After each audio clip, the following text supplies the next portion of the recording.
చేతుల పైకెత్తి హల్లెలూయా హల్లెలూయా.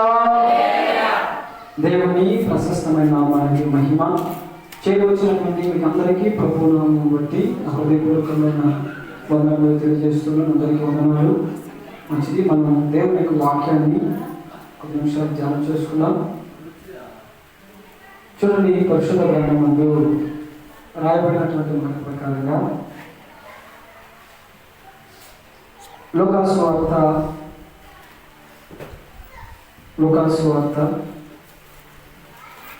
19వ అధ్యాయము 10వ వాక్యాన్ని మనం చదువుకుందాం. లూకాసు వార్త 19:10. నశించిన దానిని వెదకి రక్షించుటకు మనుష్య కుమారుడు వచ్చెనని అతనితో చెప్పాను. చాలు. గమనించండి దేవుని యొక్క సంగమా, దేవుని ప్రత్యక్ష వాక్యమందు మనం చాలా భయభక్తులు భక్తులమై ఉండాలని ప్రభు నామములో తెలియజేస్తుండగా దేవుని వాక్యం ఇలా మనతో మాట్లాడుతుంది. ఏమంటే, నశించిన దానిని వెదక రక్షించడానికి, నశించిపోయిన దానిని ఎలాగైనా సరే ప్రభు వెదికి వెదికి వెదికి వెదికి రక్షించుకోవాలనేటువంటి ఉద్దేశపు విధానుడై ప్రభువుకు యేసుక్రీస్తు వారు మనుష్య కుమారుడుగా లోకానికి దిగి రావాల్సి వచ్చింది అనేది మనందరికీ తెలిసినటువంటి అవగాహనమైనటువంటి విషయాలు ఇవన్నీ కూడా. అయితే గమనించండి, ఈరోజు మనం మాట్లాడుకునే దేవుని వాక్యం మనతో మాట్లాడేటువంటి సందర్భం ఏమిటని మనం ఆలోచన చేసినప్పుడు, నశించిపోయినటువంటి దానిని వెతికి రక్షించడానికి ప్రభువు దేవుని లోకానికి వచ్చాడు. ఎవరు నశించిపోయారు? ప్రభువు నశించిపోయిన దానిని వెతికి రక్షించాడు అనేది మనం ఈరోజు ప్రత్యక్షంగా తెలుసుకుందాం. చూడండి, పరిశుద్ధ గ్రంథంలో లూకాసు వార్తలో రాయబడినటువంటి మాట 19వ అధ్యాయము 1వ వాక్యం. లూకాసు వార్త 19వ అధ్యాయం 1వ వాక్యం మనం చదువుకుందాం. గమనించండి, ఆయన సంచరించుచు యెరికో పట్టణములోనికి ప్రవేశించుచు ఉండగా దాని గుండా పోతున్నాడు. ఇదిగో మళ్ళీ చదువుకున్నాం. ఇప్పుడు ఆయన తిరుగుతూ అంటే సంచరించుచు యెరికో పట్టణంలోనికి ప్రవేశించాడు. యెరికో పట్టణంలోనికి ప్రవేశించడానికి గల కారణం, యెరికో పట్టణంలోనికి ప్రవేశించడానికి గల కారణం, ఎందుకని యెరికో పట్టణానికి వెళ్ళాడు, యెరికో పట్టణం ఎందుకని నశించిపోయింది అని మనం చాలా జాగ్రత్తగా చూస్తే, యెరికో పట్టణము నశించిపోయేటువంటి విధానములో ఉంది. నశించిపోయే విధానంలో ఉంది కాబట్టి ప్రభువు దేవుడు దానిని వెతికాడు. ఆశీర్వదించబడినటువంటి సంఖ్యలో ఉందా, దీవెనకరమైనటువంటి సంఖ్యలో ఉందా,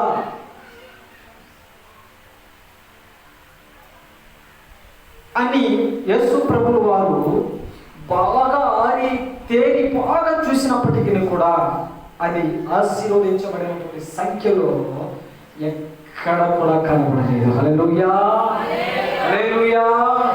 ఎక్కడ కూడా కనబడలేదు. ఆశీర్వదించబడినటువంటి వరుస సంఖ్యలో ఎక్కడ కనబడలేదు. అయితే గమనించండి దేవుని సంగమా, కనబడకపోయేసరికి ప్రభువు సరాసరి సంచరిస్తూ యెరికో పట్టణంలోనికే ప్రవేశించినట్లుగా మనం అక్కడ చూస్తున్నాం. ఎందుకని శపించబడిన ప్రదేశంగా యెరికో మార్చబడింది? ఎందుకని యెరికో పట్టణం శపించబడినటువంటి ప్రదేశంగా మార్చబడింది అని మనం ఆలోచన చేసినప్పుడు, సంఖ్యాకాండంలో 22వ అధ్యాయం మొదటి వాక్యం మార్చబడింది. 21వ అధ్యాయం మొదటి వాక్యంలో మాట చెప్పబడింది. ఏంటి ఆ మాట అంటే, తరువాత ఇశ్రాయేలీయులు సాగి యెరికో పట్టణానికి ఎదురుగా ఉన్న యొర్దాను తీరము ఉంది. చాలు. యెరికో పట్టణానికి ఎదురుగా ఏముందట? చెప్పండి గట్టిగా, చెప్పండి కొంచెం గట్టిగా. యొర్దాను నది ఉంది. యెరికో పట్టణానికి ఎదురుగా యొర్దాను నది ఉంది. అయితే ఈ యొర్దాను నది ఉండడం వలన వారు తమ జీవితాలు, తమ బ్రతుకులు చాలా సౌకర్యంగా బ్రతుకుతూనే ఉన్నారు. చాలా క్షేమకరంగా వారు జీవితాన్ని కొనసాగిస్తున్నారు. అయితే ఒకానొక దినమున ఆ యొర్దాను నది అందులో నీళ్లు లేకుండా అయిపోయాయి. యొర్దాను నదిలో నీళ్లు లేకుండా ఎండిపోయింది. యొర్దాను నది ఎండిపోవడంతో ఆ యెరికో పట్టణ ప్రాంత ప్రజలు తినుటకు ఆహారం సమకూర్చుకోలేకపోయేసరికి నీళ్లు లేనందున ఆ దేశంలో విపరీతమైనటువంటి కరువు ఏర్పడింది. దేశంలో విపరీతమైన కరువు ఏర్పడేసరికి తినడానికి ఆహారం లేదు. అధికారుల దగ్గర, అంటే బాగా ధనధాన్యం ఉన్నటువంటి వారి దగ్గర మాత్రమే ఉంది, మిగతా వారి దగ్గర మాత్రం లేదు. ఇప్పుడు ఆ పరిస్థితి ఎలా? వారు జీవనాన్ని ఎలా కొనసాగించుకోవాలి? వారి బ్రతుకులు ఎలా చక్కపరుచుకోవాలి అని అంటే వారికి ఏ ఆలోచన రావట్లేదు. గమనించండి దేవుని సంగమా, దేవుడు వారు యందు దయ ఉంచి యొర్దాను నదిలో నీరును పంపించడం జరిగింది. హల్లెలూయా, హల్లెలూయా.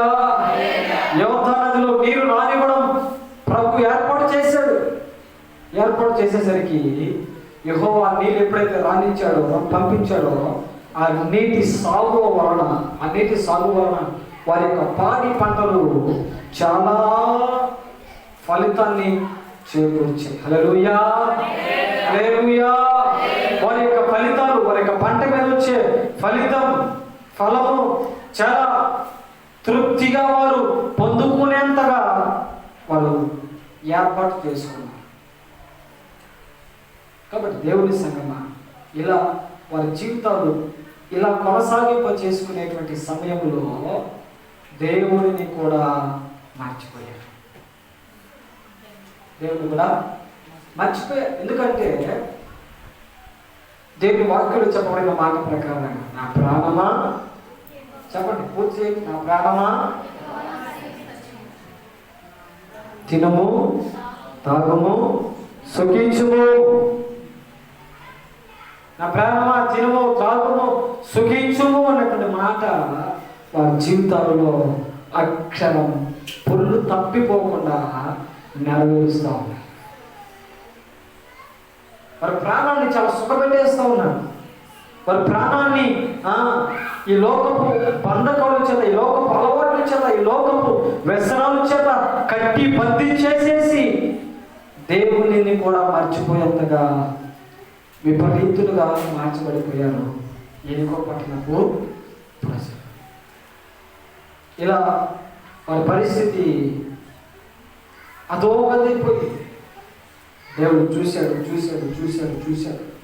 చూశాడు.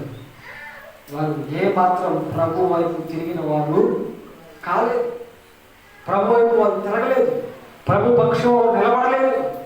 దేవుడు చూశాడు. చూసి చెప్పేశాడు. ఏమని? శపించబడిన పట్టణము దేవుని మర్చిపోయేంతగా వాళ్ళు విపరీతంగా ఉండడం బట్టి ఆ ప్రాంతం ఏమైపోయింది? శపించబడిన పట్టణంగా, శపించబడిన ప్రదేశంగా ఆ ప్రాంతం మార్చబడిపోయింది. ఇప్పుడు యెరికో పట్టణం ఏ స్థితిలో ఉందో చెప్పండి. చెప్పండి. ఎరికో ఎరికో పట్టణం ఏ పరిస్థితిలో ఉంది? కొంచెం గట్టిగా చెప్పచ్చు. కొంచెం గట్టిగా. మీ మాస్టర్ గారు కనబడదు, కొంచెం గట్టిగా చెప్పాలి. ఎరికో పట్టణం ఏమైపోయింది? ఇప్పుడు శపించబడిపోయిన పట్టణం అయిపోయింది. శపించబడిపోయిన పట్టణం అయిపోయింది. ఇప్పుడు ఆశీర్వాదం ఉందా అక్కడ? ఆశీర్వాదం ఉందా? లేదు.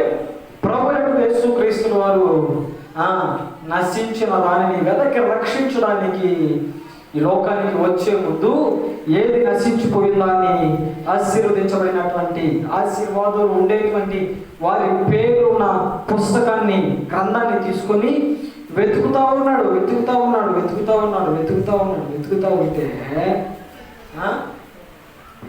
ఉంటే ఆశీర్వదించబడినటువంటి సంఖ్య పుస్తకం లేక గ్రంథంలో ఎరికో పట్టణం ఎక్కడ కూడా కనబడలేదు. ఎరికో పట్టణం ఎక్కడ కనబడలేదు. అరే ఎరికో మహాపట్టణం. ఈ మహాపట్టణం అనబడే పట్టణంలో ఎంతమంది ఉంటారు చెప్పండి నాయన. పట్టణము అనే ఎరికోలో ఎంతమంది ఉంటారు? చాలా మంది ఉంటారు. అయితే మన ఇందుకూరుపేట మండలంలోనే ఎన్ని పంచాయతీలు? చాలా పంచాయతీలు ఉన్నాయి. ఇన్ని పంచాయతీలలో ఎన్ని గ్రామాలు ఉన్నాయి? ఎన్ని గ్రామాల్లో ఎన్ని ఇళ్ళు ఉన్నాయి? ఎన్ని ఇళ్ళలో ఎన్ని కుటుంబాలు ఉన్నాయి? ఒక్కొక్క ఇంటిలో 2, 3, ఇంకా సంత ఎక్కువైతే 4 కుటుంబాలు కూడా ఒకే ఇంటిలో ఉంటున్నాయి. ఇప్పుడు ఆ లెక్క మనం వేసుకున్నప్పుడు ఇప్పుడు మహాపట్టణం ఇందుకూరుపేట మండలమే ఇది. మహాపట్టణం అనబడే ఎరికోలో ఎంతమంది నివాసం చేస్తున్నారు? ఇప్పుడు వాళ్ళందరూ ఏమైపోతున్నారు? నశించిపోవడానికి గమనించండి. నశించిపోవడానికి ఆఖరి మెట్టు మీద నిలబడతారు. నశించిపోవడానికి ఆఖరి మెట్టి మీద ఉన్నారు. ఇంకొక అడుగు వేస్తే నాశనంలోకి దిగేస్తారు. ఇంకొక అడుగు వేస్తే నాశనంలోకి పడిపోతారు వాళ్ళు. ఇలాంటి సమయంలో ప్రభు అయినటువంటి యేసుక్రీస్తు వారు సరాసరి లోకానికి వచ్చాడు. హల్లెలూయా. సరాసరి లోకానికి వచ్చి నశించినటువంటి వారిని ఎలాగైనా సరే రక్షించుకోవాలని నీ పక్షం నిలబడి ఆయన నీతో మాట్లాడుతున్నాడు. హల్లెలూయా.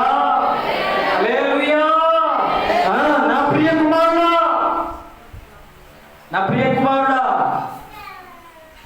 నా ప్రియ కుమార్తె, నువ్వెందుకని నశించుకోవడానికి సిద్ధపడుతున్నావు? నువ్వెందుకని నాశనం అయిపోవడానికి ఇష్టపడుతున్నావు? ఆశీర్వదించబడినటువంటి ప్రదేశం మన కొరకు ఏర్పరచబడింది.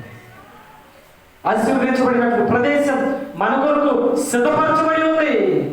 అందులోకి వెళ్దామా అని ప్రభువైనటువంటి యేసుక్రీస్తు వారు నన్ను నశించినటువంటి వారందరినీ వెదకి తీసుకుని వెళ్ళడానికి ఈ లోకానికి అయినా వచ్చాడు. అయితే ఈ ఎరికో పట్టణం మొత్తం తిరిగాడా? ఎరికో పట్టణం మొత్తం తిరగలేదా? చెప్పండి కొంచెం గట్టిగా. తిరగలేదు. ఎరికో పట్టణం మొత్తం తిరగలేదు. ఎందుకంటే ఎరికో పట్టణంలో ప్రవేశించగానే సూటిగా మొట్టమొదటిగా ఎవరు కాబట్టారు? ఏమండి? పుట్టివాడైన జక్కయ్య సూటిగా కాబట్టారు. హల్లెలూయా. చదవండి అక్కడ. చదువు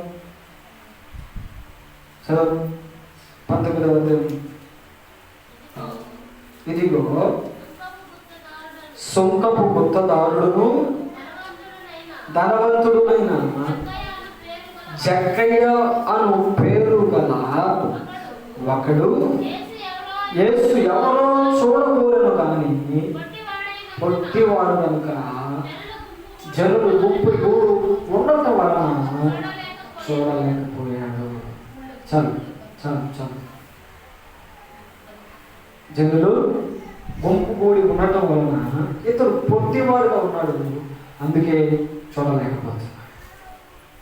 ఎంత ఎగిరాడో పైకి, ఎంత ఎగిరాడో పైకి కనపడదు.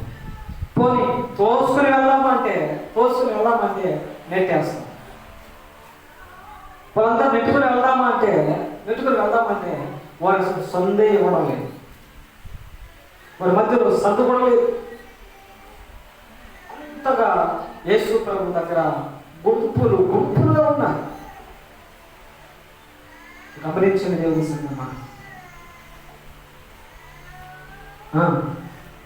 ప్రభు యేసు క్రీస్తు వారు ఆ త్రోవని రాగానే పొట్టివాడైన జక్కయ్య ఆయన వైపు చూసి, యేసు ప్రభు పొట్టివాడైన జక్క వైపు చూసి మాట్లాడుతున్నాడు.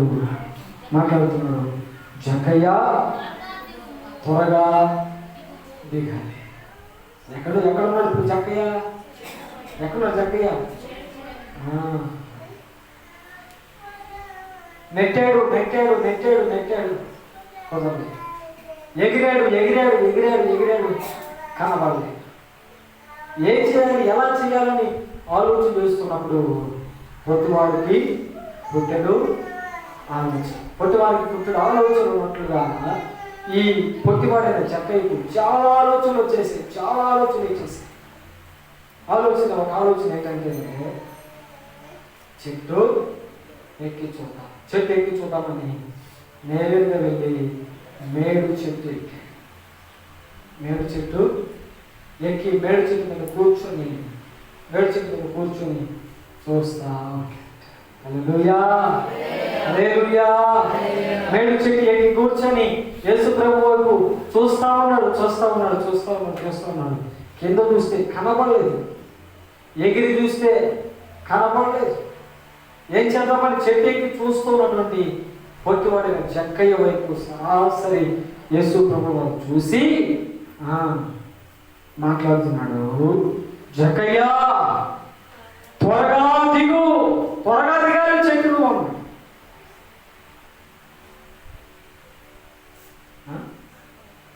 చెట్టు ఎక్కున్నారు అనుకోండి, ఏం చెప్తాం? మావైతే ఏం చెప్తాం? ఆయన అప్పుడే చెట్టు ఎక్కడ చెట్టు ఎక్కినట్టు ఏం చెప్తాం మనం? ఆయన జాగ్రత్త ఎక్కువ అని చెప్తాం. జాగ్రత్తగా ఎక్కి జాగ్రత్తగా దిగో అని చెప్తాం. కానీ యేసు ప్రభు చెప్తున్నాడు జక్కయ్య త్వరగా దిగు. పడిపోతే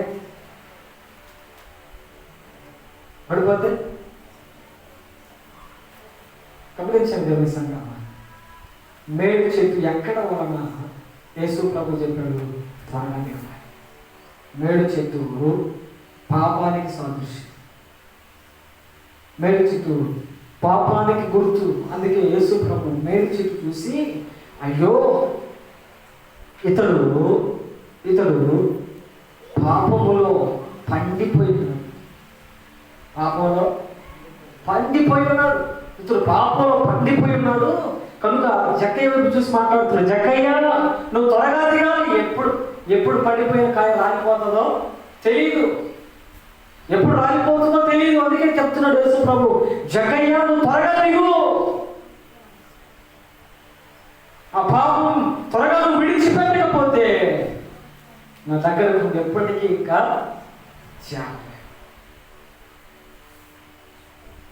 ఒక భాషగా చెప్పారు. మన చెప్తున్నాను, ఒక భాషగా చెప్పారట సంఘస్థులతో,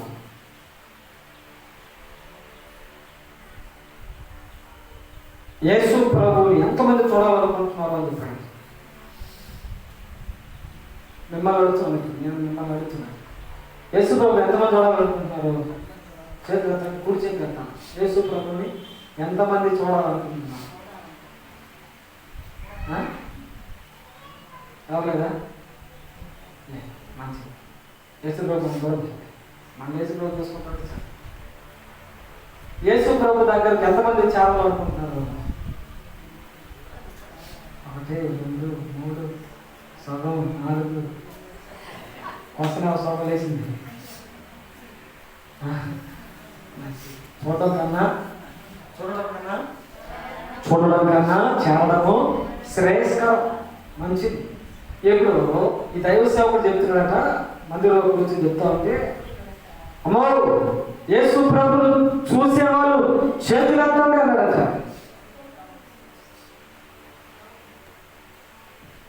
అందరూ యేసు ప్రభు వైపు చూస్తూ పాస్టర్ గారి వైపు చూస్తూ ఉన్నారు.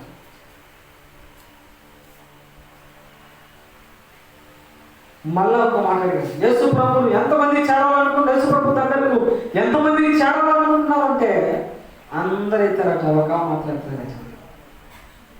ఒక తల్లి ఎత్తలేదట, మిగతా వాళ్ళందరూ ఎత్తారు. మళ్ళీ బాగా ఆలకించి గమనించి యేసు ప్రభువుని ఎంతమంది చూడాలనుకుంటున్నారు అన్నాడట. అప్పుడు కూడా ఎత్తల. ఏంటి ఎత్తలేదు అని చెప్పి దగ్గరికి వెళ్ళి లేపడానికి తగ్గడానికి దగ్గరికి వెళ్ళి తల మీద చేయి పెట్టగానే అమ్మో పాస్టర్ గారికి తెలిసిపోయింది, నిద్ర. పాస్టర్ గారు నన్ను చూసేశారు, పాస్టర్ గారు నన్ను గమనించేసి నేను పడుకునే సంగతి అది తెలిసిపోయిందని చెప్పి వెంటనే చేయి పట్టుకొని అడగడగడ ఓడిపోయించారు. ఏంటమ్మా అంటే మీరేమో ఏదో చెప్తాను పాస్టర్ గారు, నాకు అపవాది వినిపించకుండా చెవులు గట్టిగా మూసేసి గట్టిగా నన్ను పట్టేసుకుంది, అందుకే నేను ఎదిరించుకుంటానని చెప్పి. అది చేస్తున్న పని ఏంటి? సొంతంగా అపవాది వాళ్ళు కొనుక్కొని అపవాదేమో కాలేలా దిగుతా. మందులోకి వస్తే వాడు పని అది తల మీద ఇలా చీకటి ఇలా నిమురుతా ఉంటే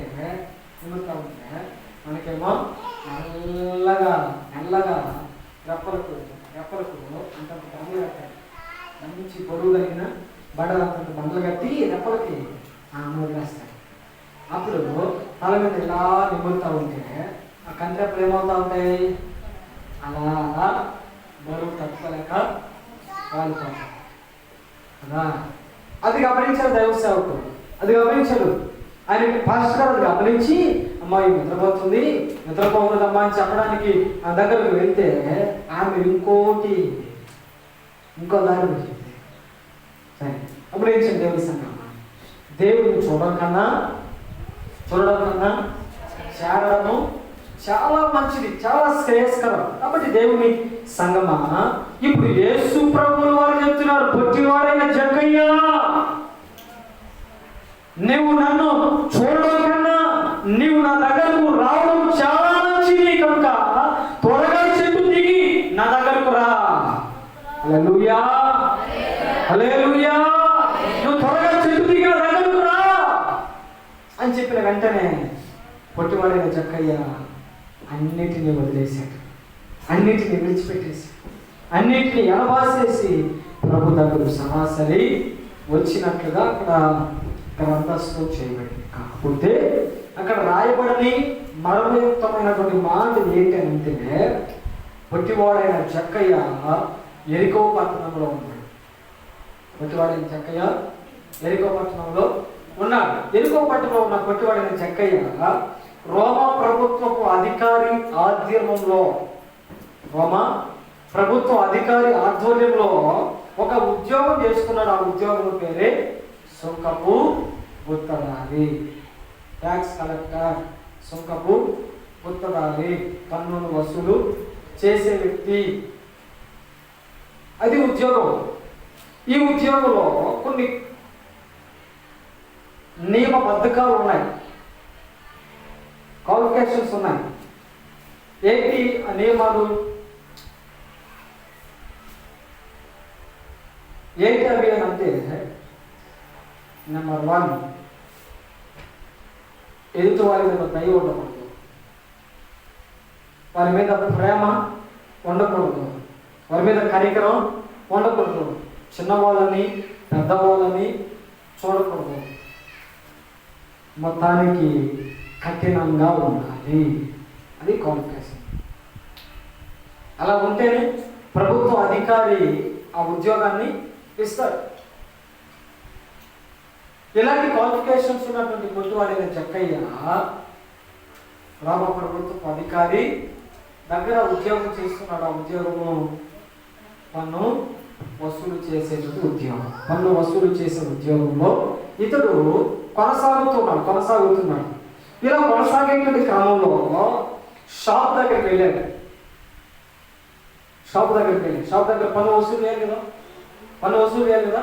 పన్ను వసూలు చేసేటప్పుడు ఒక గుడ్ల అట్టను అతడు దౌర్జన్యంగా తీసుకున్నాడు. లేదా పన్ను ఎంతైతే ఉందో దానికంటే కొంచెం అధికంగా తీసుకున్నాడు.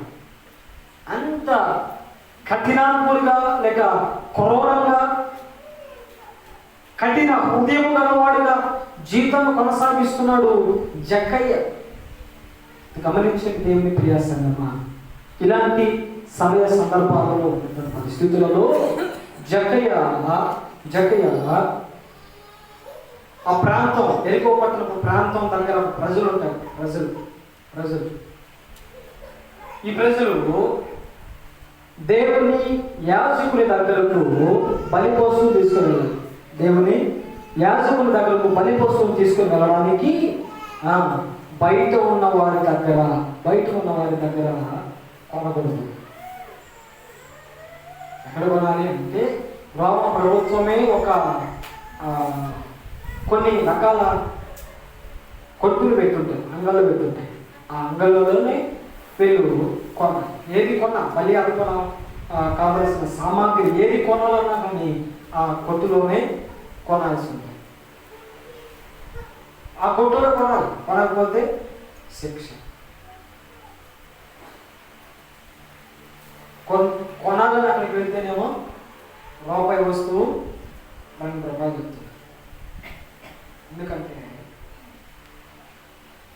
కొనేవారి మీద వచ్చేవారి మీద ఎవరి మీదైనప్పటికీ కూడా దయ, కనికరం, జాలి, ప్రేమ, వాత్సల్యత ఇవేమీ ఉండకూడదు. కాబట్టి ఇలా వారి ప్రవర్తన ఉండకూడదు. కాబట్టి దేవుడి సంగమా, ఎలాంటి ప్రవర్తన కలిగినటువంటి పొట్టివాడు జక్కయ్య. ఇలాంటి ప్రవర్తన కలిగిన వాడు జక్కయ్య. అయితే యేసు ప్రభువును చూడాలని ఎప్పుడైతే మనస్సును తలంచాడో, యేసు ప్రభువును చూడాలని ఎప్పుడైతే ఉద్దేశానుసారంగా ఉద్దేశించాడో అప్పుడు అనుకున్నాడు అతని మనసులో చూడాలి, ఎలాగైనా సరే ఆయన చూడాలి అనే ఆలోచన అతను బాగా దృఢంగా నాటుకుపోయేసరికి పట్టుకోలేదు. యేసు ప్రభువును చూడడానికి నేరుగా వెళ్ళి ఎదురుగా చూడాలి, ముఖముగా చూడాలనుకున్నాను కానీ కుదరలేదు. ఎందుకని పొట్టివాడు కనుక కుదరలేదు. చాలా మంది గుంపులుగా వెళ్ళిపోయారు పొట్టివాడిని చక్కగా పడిపోయారు. కాబట్టి చూడలేకపోయేటువంటి పరిస్థితి. వెంటనే ఆలోచన ప్రకారంగా చెట్టు ఎక్కి కూర్చుని యేసుప్రభువు చూడడానికి ఇష్టపడి యేసుప్రభువును చూస్తున్నటువంటి సమయంలో యేసుప్రభువు అన్నాడు, అలాంటి కఠిన మనస్సు పాపానికి గుర్తుగా ఉంది కదా. అయ్యో, ఈ పాపం నుంచి వెంటనే దిగకపోతే, ఈ పాపం నుంచి వెంటనే విడుదల అతను పొందుకోకపోతే, పాపం నుంచి వెంటనే అతను విమోచన పొందుకోకపోతే ఆ పాపంలోనే పడిపోతాడు, ఈ నాశనంలోనే పడిపోతాడు, ఈ పాపంలోనే అతను ఉండిపోతాడు. కనుక ఈ పాపంలో అతను ఉండకూడదు, ఎలాగైనా సరే అతను నేను రక్షించుకోవాలి అని ప్రభు యేసుక్రీస్తు వారు అంత చెప్పాడు. త్వరగా చెట్టు దిగు, నువ్వు చెట్టు త్వరగా దిగాలి అని చెప్పి పొట్టివాడైన జక్కయ్యతో చెప్పినప్పుడు వెంటనే పొట్టివాడైన జక్కయ్య ఏం చేశాడు? చెట్టును వెంటనే దిగి సరాసరి ప్రభు దగ్గరకు వచ్చి నిలబడి ప్రభుతో మాట్లాడుతున్నాడు. ఇదిగో ప్రభువా, నా ఆస్తిలో సగము పేదలకు ఇచ్చేస్తాను. నేను ఎవరి యొద్ద అన్యాయముగా దేనైనా తీసుకొని ఉన్నాను కదా, అవన్నీ కూడా అతనికి 4 అంతలుగా అతనికి ఇచ్చేస్తాను. దేవుడితో చెప్తున్నాడు. కఠినమైన హృదయం ఏమైపోయింది? క్రీస్తు దగ్గరకు రాగానే ఏమైపోయిందండి? తొలగిపోయింది, వెళ్ళిపోయింది. పాపము ఇప్పుడు అతనిలో లేదు. పాపానికి ఇప్పుడు అతనికి సంబంధమే లేదు. ఎందుకంటే ప్రభు పిలుచుకున్నాడు కాబట్టి. దేవుడి సంఘము నశించిపోయేటువంటి సంఖ్యలో ఎరుకో నశించిపోతున్నా. ఎరుకో ప్రాంతంలో ఉన్న జక్కయ్య కూడా నశించిపోవడానికి ఆఖరి మెట్టులో ఉన్నా. నశించిపోవడానికి ఆఖరి మెట్టులో ఉన్న జక్కయ్య యేసు ప్రభు చూసి, జక్కయ్య నువ్వు త్వరగా రావాలి, త్వరగా రాకపోతే పడిపోతావు, త్వరగా రాకపోతే ఎప్పటికీ నా దగ్గరకు రాలేవు అని చెప్పి జక్కయ్యతో మాట్లాడగానే జక్కయ్య మాట్లాడుకుంటా చెట్టు దిగి సరాసరి ప్రభు దగ్గరకు వచ్చి ఆయనను చేర్చుకొని ఆయన మాట్లాడుతున్నాడు. ప్రభువా, నా ఆస్తిలో సగం ఇచ్చేస్తాను. నేను నా ఎవరి దగ్గర తీసుకొని ఉంటే వారికి 400గా తిరిగి ఇచ్చేస్తానయ్యా. కాబట్టి నన్ను నీ ఆశీర్వాదపు వరుసలో నన్ను కూడా చేర్చుకో. హల్లెలూయా. నన్ను కూడా నీ ఆశీర్వాదపు వరుసలో చేర్చుకో అని చెప్పినప్పుడు జక్కయ్యను యేసు ప్రభు గమనించి అప్పుడు అంటాడు అందుకు యేసు, ఇతడు కూడా అబ్రహాము కుమారుడే. చెప్పండి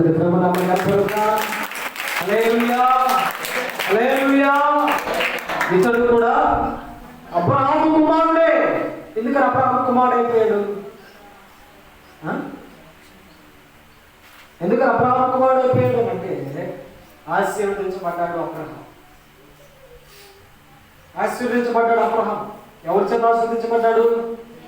దేవుడి చేత ఆశీర్వదించబడినటువంటి అబ్రహాము అదే వంశంలో వచ్చినటువంటి పొట్టివాడి జక్కయ్య కూడా ఇప్పుడు ఏమైపోయాడు? దేవుడి చేత ఆశీర్వదించబడిపోయి ఇప్పుడు ఆశీర్వదించబడినటువంటి పుస్తకములో, గ్రంథంలో ఇప్పుడు పొట్టివాడైన జక్కయ్య పేరు కూడా నిలిచిపోయింది. హల్లెలూయా, హల్లెలూయా. పొట్టివాడైన జక్కయ్య పేరు కూడా ఇప్పుడు నిలిచిపోయింది. కాబట్టి దేవుడి సంగమా, మరి పాపములో లేక పాపపు స్థితిలో ఉన్నటువంటి పొట్టివాడైన జక్కయ్య పరిస్థితి ఏమైపోయింది? ఆశీర్వాదంగా మార్చబడిపోయింది. మన పరిస్థితి ఎప్పటికీ పాపములోనే ఉంటుంది. ఎప్పటికీ కూడా పాపానికి ఒడికడుతూనే కఠినమైన మనస్సు చేత, కఠినమైనటువంటి హృదయపు ఆలోచనల చేత, కఠినమైనటువంటి వ్యసనాల చేత, మనం ఇంకా లోకపు వర్ధకాల చేత, లోకపు అలవాట్ల చేత ఇంకా మనం లోకానికే పరిమితం అయిపోతున్నాం. కానీ ఆశీర్వదించబడటానికి ప్రభు దగ్గరకు రాకపోవచ్చు. ఆశీర్వదించబడినటువంటి సంఖ్యలో మనము కూడా నిలిచి ఉండాలని, ఆశీర్వదించబడిన రాజ్యంలో మనం కూడా చేర్చబడాలని ప్రభు యొక్క ఆలోచన. అందుకే ఆయన వెదకి రక్షించుకోవడానికి ఈ లోకానికి వచ్చారు. కానీ మనం ఏం చేస్తున్నాం? ఈ లోకానికి వచ్చిన ప్రభు యేసు క్రీస్తు వారిని మనం ఏం చేస్తున్నామంటే మన దగ్గరకు, మనలోనికి చేర్చుకోలేకపోతుంది.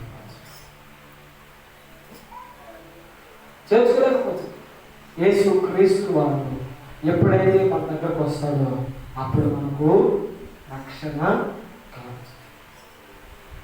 యేసు ప్రభు లేకుండా రక్షణ మనకు రాదు. యేసు ప్రభు లేకుండా విమోచన మనకు రాదు. యేసు ప్రభు లేకుండా స్వస్థత మనకు రాదు. ఫిబ్రవరి 2వ అధ్యాయంలో చెప్పబడుతుంది, ఇంత గొప్ప రక్షణను నిర్లక్ష్యం చేసుకుంటే మనము ఎలాగో తప్పించుకుందాము అంటుంది. రక్షణ అనేది దేవుడు ఇచ్చింది, రక్షణ మనం వ్యర్థం చేసుకుంటున్నాం. ప్రభువు దేవుడు వస్తూ ఉంటే మనం ఆయన్ను రానివ్వకుండా ఆపేస్తుంది. ఎందుకని? మనలో ఇంకా ఇంకా పాపము ఉంచుకోవడం వల్ల, పాపం ఇంకా మనలో ఉంచుకోవడం వలన మనం ఏం చేస్తున్నామంటే యేసు ప్రభు రావడానికి వేడుకుంటున్నాం. ఒకటి దేవుడి సంఘం, దేవాతి దేవుడు పరిశుద్ధాత్ముడు మనతో తేటగా బయలుపరుస్తూ మాట్లాడుతున్నటువంటి ప్రాముఖ్యమైనటువంటి మాట, యేసు ప్రభు నశించడానికి అందుకే రక్షించడానికి మనిషి కుమారుడు ఎందుకు వచ్చాడంటే నశించిపోయి నిన్ను నన్ను కూడా, నాశనానికి దగ్గరగా ఉన్న నేను నన్ను కూడా ఆయన రక్షించుకోవడానికి వచ్చాడు. రక్షించుకున్నాడు. ఇప్పుడు రక్షణలో మనం అందరూ నిలిచున్నాం. కానీ రక్షించిన రక్షణ మనం ఏం చేస్తున్నాం? ఇప్పుడు మళ్ళీ ఏం చేస్తున్నాం? నిర్లక్ష్యము చేసుకుంటున్నాం, నిర్లక్ష్యం చేసేసుకుంటున్నాం. కాబట్టి మనము తప్పించుకోలేకపోతున్నాం. కాబట్టి దేవుని ప్రియ సంఘం, దేవుని యొక్క వాక్యములో మనం చాలా జాగ్రత్తగా లోతుగా ఆలోచన చేసినప్పుడు మనిషి కుమారుడు లోకానికి ఎందుకు వచ్చాడు ఆయన అంటే మనల్ని రక్షించడానికి. కాబట్టి దేవుని సంఘమా, మనం కూడా పాపానికి పరిమితం అయిపోతున్నాం, పాపానికి అప్పగించబడిపోతున్నాం, పాపానికి ఒడిపడుతున్నా, పాపంలో మనం కూడా బద్ధులమైపోతున్నాం. కాబట్టి దేవుని వాక్యం అంటుంది పాపాన్ని ఏం చేయాలి? విడిచిపెట్టాల్సిన అవసరం మనకు. పాపం ఉన్న చోట పరిశుద్ధత ఉండదు. పాపం ఉన్న చోట పరిశుద్ధత ఉండదు. కాబట్టి పాపం ఉన్న చోట ప్రభువు యేసుక్రీస్తు కూడా ఉండలేదు. కాబట్టి దేవుని సంఘం యోగ సోదరు చెప్పిన మాట, ఆయన లోకమును ఎంతగానో ప్రేమించాడు. లోకాన్ని ఎంతగానో ప్రేమించాడు, కానీ లోకంలో ఉన్న పాపాన్నైనా ప్రేమించాడు. లోకంలో ఉన్న మనుషులు ప్రేమించాడు, కానీ మనుషులలో ఉన్న పాపాన్నైనా ఏమాత్రం కూడా ప్రేమించలేకపోతుంది. ఇంకా క్లియర్గా చెప్పాలంటే ఆయన మన పాపం ఆయన పైన వేసుకున్నాడు కదా, వేసుకుని అదే పాపంలో నేను తాగాడు కదా, ఆయన ఇప్పుడు ఏమైపోయాడు? పాపము అయిపోయాడు. పాపముతో ఆయన శరీరం నిండిపోయింది కదా. ఇప్పుడు ఆ పాపంతో నిండిపోయినటువంటి శరీరము ఎక్కడ దేవుడికి దూరం చేస్తుందో అనేటువంటి ఆలోచన ఎక్కువైపోయింది. పాపాన్ని ఇష్టపడిన యేసు ప్రభువు మన పాపం ఆయన మీద వేసుకున్నాడు. అప్పుడు దేవుడికి ఎక్కడ దూరం అయిపోతాడా అనేది ఆలోచన లేదు. మనకైతే ఆలోచనే లేదు. ఆదివారం మందిరానికి వచ్చామంటే పాపాలన్నీ పోయేదే మనకు. ఆదివారం మందిలోకి వచ్చి సాక్షర ప్రార్థన చేయించుకోవాలంటే ఇంకా పాపాలు లేవు, దోషాలు అన్నీ పోయాయి. ఇంకా మళ్ళా సోమవారం శనివారం దాకా, సోమవారం నుంచి శనివారం దాకా ఎన్నే వేసేస్తాం. మరలా ఆదివారం మరలా వచ్చి పాస్టర్ గారి చేతి కింద ప్రార్థించుకొని మరలా పాపాలన్నీ పోయాలన్నమాట. ఇంకెప్పుడు విడిచిపెట్టమంటుంది? ఇంకెప్పుడు విడిచిపెట్టేది? దేవుడి వాక్యం అంటుంది వేషాన్నైనా క్షమిస్తాను కానీ వేషధారణ మాత్రం క్షమించ. తెలియక చేసినటువంటి దానిని క్షమిస్తాను కానీ తెలిసి చేసిన ఎవరైనప్పటికీ కూడా క్షమించ. తెలిసి చేసిన పాపం ఆయన క్షమించు. కాబట్టి దేవుని సంగమ, ఈ జక్కయ్యకు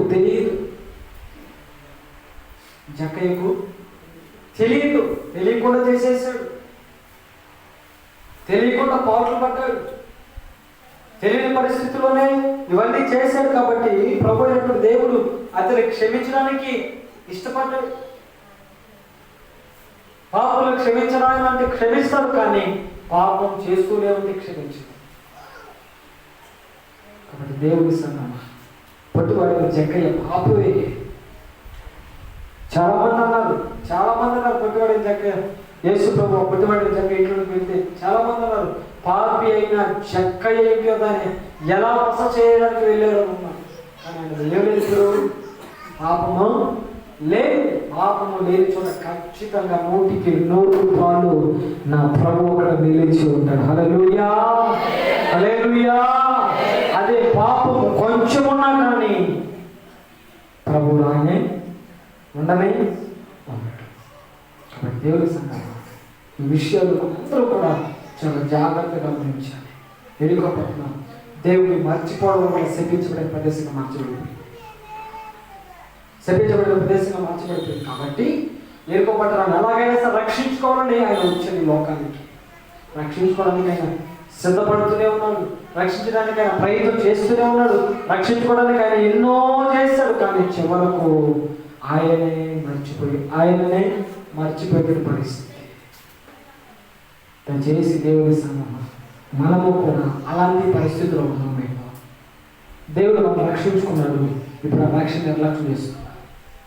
దేవుడిని మర్చిపోతున్నాం, దేవుడిని దూరం పెట్టేస్తున్నామేమో. అందుకే దేవుడి వాక్యం ఉంటుంది దేవుడిని ఎప్పటికీ కూడా నువ్వు నిర్లక్ష్యం చేయకూడదు. దేవుడి రక్షణ ఎప్పటికీ కూడా నిర్లక్ష్యము చేయకూడదు. కాబట్టి మనం ఎప్పటికీ కూడా ఎన్నటికీ కూడా దేవుడు ఇచ్చిన రక్షణ, మనం ఎప్పుడైతే పాపాన్ని విడిచిపెడతామో అప్పుడు మనలోకి క్రీస్తు వస్తాడు. క్రీస్తు వచ్చాడంటే మనలోకి రక్షణ వస్తుంది. రక్షణ మనలోకి ఎప్పుడు వచ్చిందో అప్పటి నుంచి ఇక మన జీవితం నవనూతనముగా మార్చబడుతుంది. హల్లెలూయా, హల్లెలూయా. కాబట్టి దేవుని సంగమా, మన జీవితాలు కూడా దేవుడికి అప్పగిస్తే అప్పుడు ఆయన మన జీవితాలను శుభ్రం చేస్తాడు. కాబట్టి జక్కయ్య ఎలాగైతే ఇవన్నీ చేస్తూ వచ్చాడో మనము కూడా అదే ప్రకారంగా జక్కయ్యలాగా మనం కూడా అన్నిటిని విడిచిపెట్టి పాపము, దోషము, వ్యసనాలు, అలవాట్లు, ఉద్దేశాలు, ఆలోచనలు, తలంపులు, కోరికలు ఇవన్నీ కూడా విడిచిపెట్టి ప్రభు యొక్క మాట ప్రకారంగా, ప్రభు యొక్క ఆలోచన ప్రకారంగా, ప్రభు యొక్క ఇష్టపూర్వకంగా మనము కూడా ఇలానే జీవితాన్ని కొనసాగింపు చేస్తూ ఉంటే మనల్ని కూడా ప్రభు ఆశీర్వదించబడిన సంఖ్యలో నేరుగా తీసుకుని వెళ్ళి నిలబెడతారు. హల్లెలూయా, హల్లెలూయా. కాబట్టి దేవుని సంఘం ఇలా మనం కూడా చేయాలని పరిశుద్ధాత్ముడు మనతో ఎంతవరకు తేటగా బయలుపరుస్తూ మాట్లాడుతూ వచ్చారు. ఈ కొద్ది మాటలు ప్రభు మన వెనుకడిలో స్థిరపరిచి ఆశీర్వదించుగాక. ప్రార్థన చేసుకుందాం. తల వచ్చి కళ్ళు మూసుకున్నట్లు ప్రార్థన చేసుకుందాం. ప్రార్థన.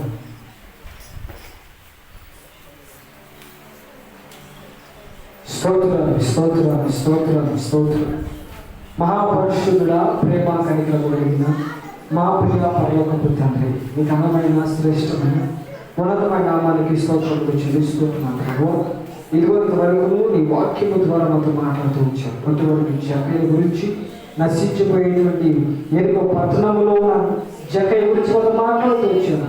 నాశనము దగ్గరగా ఉన్నటువంటి జక్కయ్యను మీరు అయ్యా పట్టి లాగి రక్షించి ఆశీర్వాదంలో నిలిపినట్లుగా మేము కూడా పాపం అనేబడే శపించబడిన నశించిపోయేటువంటి ఓ పరిస్థితుల్లో మేము నిలిచి ఉన్నప్పుడు పరిశుద్ధాత్ముడా నీ స్వాస్థలతో గాయపరచబడి స్వాస్థలతో మమ్మల్ని రక్షించి ఆశీర్వాదములు నిలిపినందుకే స్తోత్రములు చెల్లిస్తున్నాం.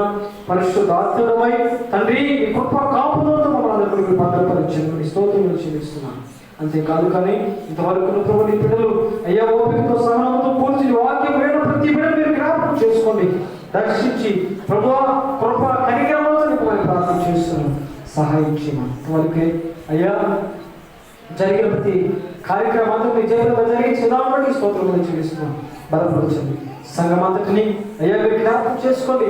సర్వాత్మక సంఘముగా ప్రభు ఆశీర్వదించబడినటువంటి సంఖ్యలో ఉన్నటువంటి యొక్క సంఘముగా మీరు మార్చి నామానికి మహిమ తెచ్చుకోవాలని సమస్త విషయాలు అప్పగించుకుంటూ క్రీస్తు పరిశుద్ధమైన నామములో ప్రార్థించి అడిగి వేడుకొనుచున్నాము తండ్రి. ఆమేన్. హల్లెలూయా, హల్లెలూయా. అందరూ అలాగే ప్రార్థన చేసుకున్నాం. స్తోత్రం, స్తోత్రం, స్తోత్రం, స్తోత్రం. ఆశీర్వాదము మన ప్రభు అయినటువంటి యేసుక్రీస్తు వారి యొక్క కృపయు, మన పరమతండ్రైన దేవుని యొక్క ప్రేమయు, పరిశుద్ధాత్మని అన్యోన్యమైన సహవాసము మనకును సంఘములో ఏర్పరచబడినటువంటి వారికి, పొట్టి చెక్కయ్యలాగా పాపాన్ని విడిచిపెట్టి ఆశీర్వదించబడేటువంటి ప్రతి ఒక్కరికి సదాకాలము పరిశుద్ధాత్ముడు వర్ధిల్లింపచేయును గాక. ఆమేన్. హల్లెలూయా, హల్లెలూయా. నా ప్రాణమా యెహోవాను సన్నిధించుము, నా అంతరంగమున సమస్తమా నీ పరిశుద్ధ నామమును సన్నిధించుము. నా ప్రాణమా యెహోవాను సన్నిధించుము, ఆయన చేసిన ఉపకారములు నేనే కూర్చో. నా ప్రాణమా యెహోవాను సన్నిధించుము, యెహోవానే సన్నిధించుము. ఆమేన్, ఆమేన్. హల్లెలూయా, హల్లెలూయా. ప్రభు నామములో మీకు అందరికీ వందనాలు తెలియజేస్తున్నాను. అందరికీ వందనాలు.